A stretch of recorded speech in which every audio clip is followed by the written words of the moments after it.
Coucou, c'est Claire.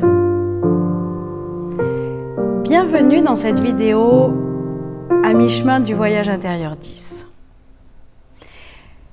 Je voulais te parler de la suggestibilité de ton cerveau et comment les mots d'amour peuvent nous reprogrammer avec efficacité. Sortir du manège, finalement, qu'est-ce qui me rend heureuse? C'est de sortir du manège et des jeux manipulatoires, des jeux d'influence, des jeux qui nous perturbent et des rôles que l'on a acquis dans notre enfance pour survivre. Ce qui nous rend malheureux, c'est les émotions de tristesse, c'est la colère, c'est le déni de soi, c'est la non-confiance en soi, c'est toutes les émotions négatives. Et en même temps, le monde, il n'est pas manichéen. Ces émotions négatives, elles sont là pour quelque chose et elles seront toujours là, en fait. Donc, ce qui va nous rendre heureux, ça va être des émotions qui ne sont pas dans la survie et dans l'adaptabilité, et dans la réactivité surtout. Ce qui va nous permettre de passer dans des états non pas réactifs, mais des états créatifs, ça va être la joie, ça va être la fluidité, ça va être la légèreté, ça va être toutes les émotions qui nous rendent heureux.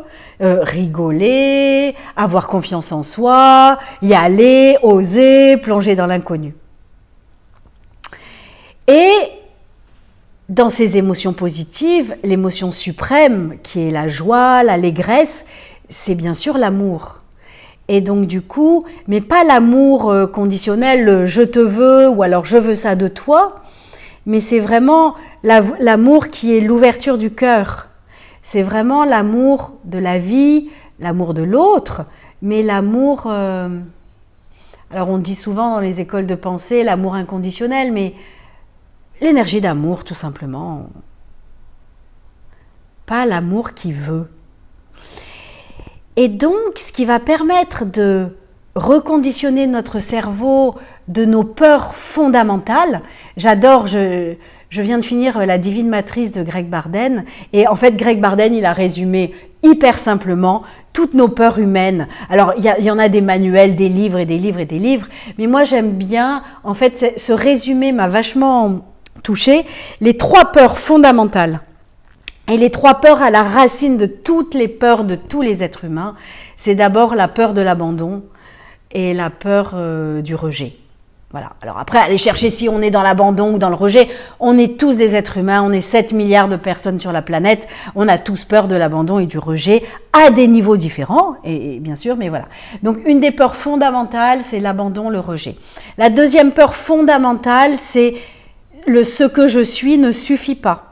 C'est-à-dire, c'est le déni de soi-même. C'est la peur de ne pas être à la hauteur. C'est la peur de ne pas être assez bien, en fait.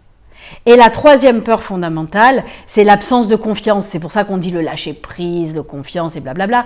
C'est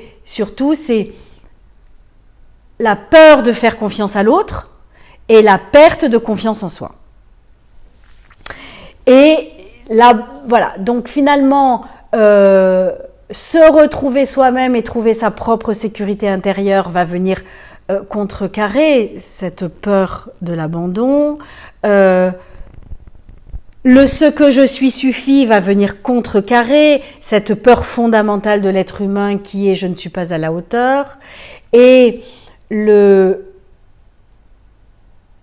lâcher prise, le faire confiance, la plongée dans l'inconnu va venir contrecarrer cette grande peur fondamentale qui est la peur de s'abandonner finalement et de se perdre. Et donc, dans ce grand cocktail de nos peurs, notre cerveau est suggestible aux mots d'amour. Et donc du coup, la bonne recette pour reprogrammer doucement chaque soir, chaque matin, et ça prend du temps quand on a été programmé à l'envers, à l'endroit, peu importe comment on a été programmé, mais souvent notre cerveau n'a pas eu assez de mots de valorisation, n'a pas eu assez de mots d'amour, et donc du coup ces mots d'amour vont venir semer des graines, et c'est les graines de la confiance, c'est les graines du ce que je suis suffit, c'est les graines du je suis digne de recevoir et c'est les graines du je vais me faire confiance, je vais pouvoir entreprendre mes rêves, je vais pouvoir me connecter à ce qui me rend heureux ou heureuse, je vais pouvoir arriver à sentir ce qui me fait kiffer et je vais pouvoir pas à pas réaliser et commencer à peindre la Joconde. Si jamais c'est ça qui me ravit le cœur, je vais commencer à pouvoir écouter mon cœur, écouter profondément qu'est-ce qui me fait vibrer. C'est quand que je me sens vivante, c'est quand que je me sens contribuer au monde, c'est quand que je me sens heureux ou heureuse finalement, c'est quand que je me sens joyeuse. Je pense qu'un des indicateurs pour notre cerveau, c'est lui donner des mots d'amour, c'est « je t'aime ».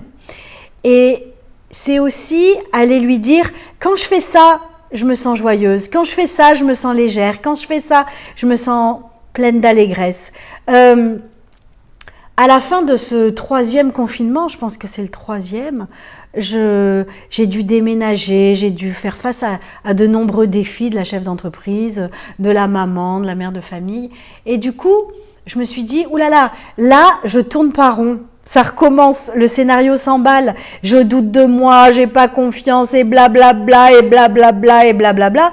Et donc ce monologue intérieur qui revient, je le repère maintenant, c'est le fameux observateur conscient, mais je me suis dit, c'est quoi qui te ferait kiffer finalement? C'est quoi qui te reposerait? C'est quoi qui te redonnerait confiance? Et donc du coup, pop, patatrape, j'abandonne mes 3 enfants et je pars.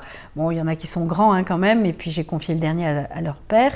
Et du coup, je me suis vraiment connectée. C'est quoi qui est vrai? C'est quoi qui est juste pour moi?